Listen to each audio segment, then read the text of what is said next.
Area of operation ng 6ID, tahimik at mapayapa. Army naka-alerto pa din hanggang sa pagtatapos ng pagsalubong sa bagong taon.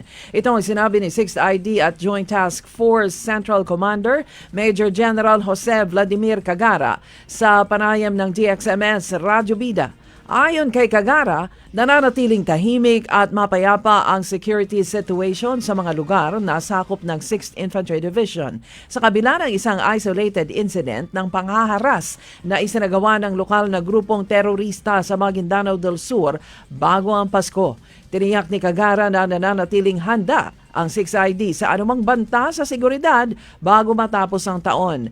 Tuloy din ang Army operation laban sa armadong grupo sa AOR nito.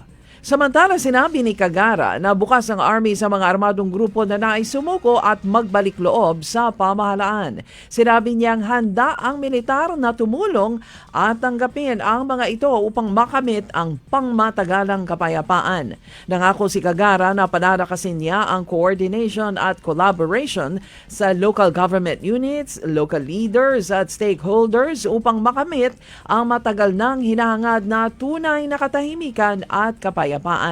Hinikayat niya ang mga mamamayan na patuloy na makipagtulungan sa mga otoridad at suportahan ang Philippine Army. Sana patuloy yung ating nararanasan na katahimikan at kapayapaan dito sa area. At hiniling ko rin po ang inyong kooperasyon, ang inyong pangunawa, na sana po suportahan niyo pa rin ang ating division dahil ang inyong Philippine Army ay palagi nandito po sa inyo pang panatilihin ang inyong kaligtasan.